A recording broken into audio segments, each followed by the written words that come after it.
What has having an identity ever done for you positively, other than create this illusion of what reality is? You see, when we have attachments to identity, whether that be race, nationality, gender, you name it, we have more of a susceptibility of being hurt, of being anxious, of being depressed. Because we have something to compare ourselves to. We have something to defend ourselves for, because we are involved in a version of life that actually isn't coinciding with our deepest form of who we naturally and innately are. Because those identities, that egoic state, has nothing to do with your true, authentic self. It's an illusory thing that we've created to make a reality, to make our lives seem like they're important, to make our reality be something that it's not, because we've been guided to do so. We've been told that this is who we are and this is how we should live our lives. This is who we should be. This is what we should believe in. But in those moments where you're deep in these identities and you're following these unwritten rules of these identities, have you ever found who you truly were? Have those identities ever answered the question of who am I? Without saying your name, your nationality, your religion, your race, your ethnicity, none of those things. Have they ever answered the question of, this is who I am, genuinely? Most likely not. I feel like right now, you're really going through an ego death. You're going through identity deaths. And it's going to be multiple and multiple occasions where you're going to feel some anxious feelings. You're going to feel like you're losing a part of you, but it's a good thing. Because you're losing parts of yourself that aren't actually you. Because right now, your soul is ready to be set free. Right now, your soul is beckoning for you to let it come from underneath the surface and to realize that you are divine in nature. Because you've been living in a human form, in a human state of mind, and not living in a God state of mind, a God frequency, meaning you're letting your higher self come out and show itself and show who it actually is. It's about time right now that the Kundalini awakening begins. But in order for that Kundalini awakening, that deeper higher self awakening, you must first go through a little bit of pain. You must first release these identities, because it's going to hurt. Anything that you become attached to is going to have to get ripped off of you like a band-aid. It's going to hurt a little bit. It's going to rip off some skin cells. It's going to rip off some layers that you've been covering yourself up with to keep your identity warm. But guess what?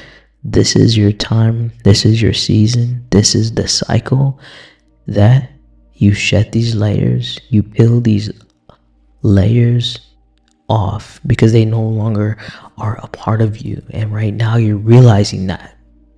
And that's good.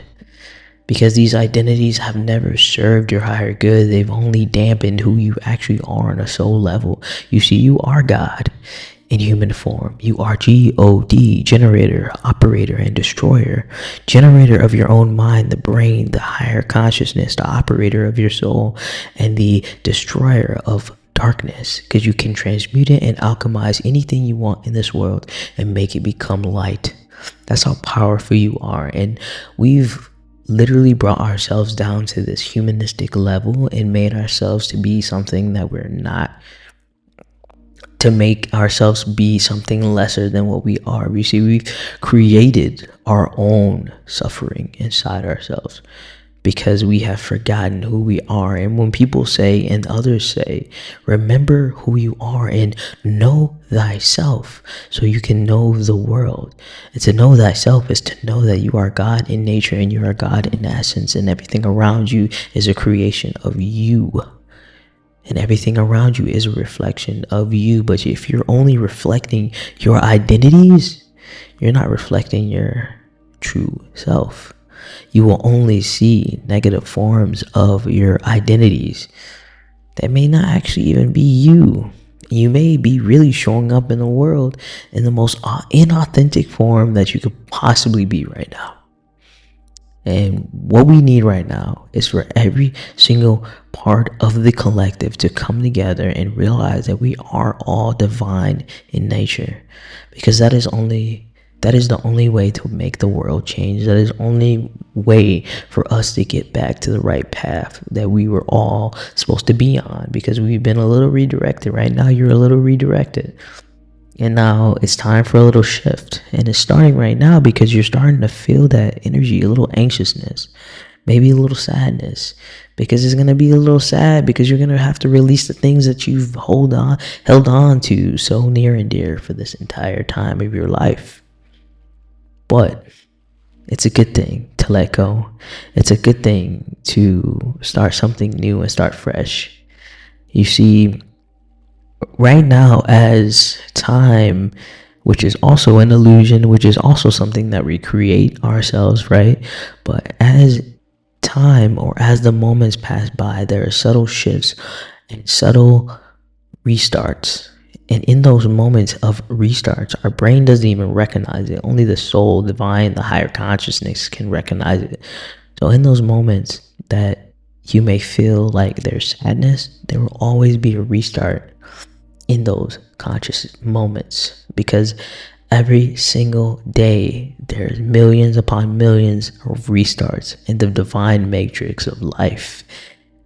And I'm going to need you to tap into those moments to where you feel that anxiousness and that sadness, and let those layers shed off of you, because you no longer need these identities to prove that you're worthy. Your soul has been worthy in the moment that it got incarnated into this body.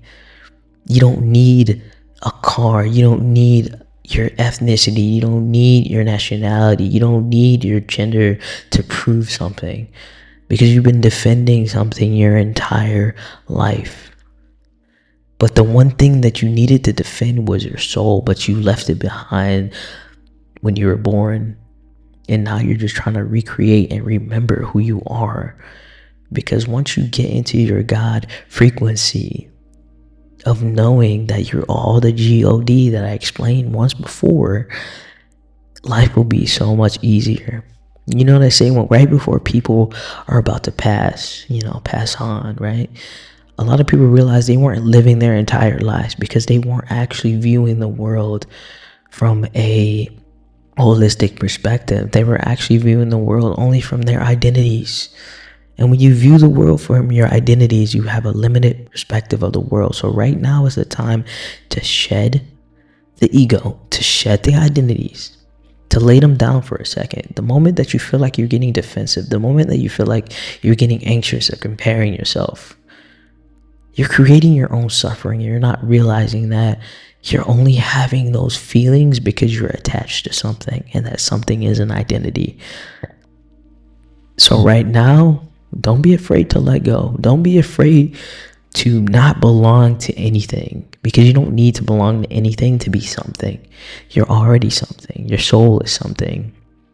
You're divine, and you're unique, and you're powerful, and you can alchemize and transmute all the energy in the world that you want. But right now you have to go through a little bit of suffering, a little bit of pain to get to that point. But it's okay, because through that pain, you will see the light, and goodness will come from it. I promise.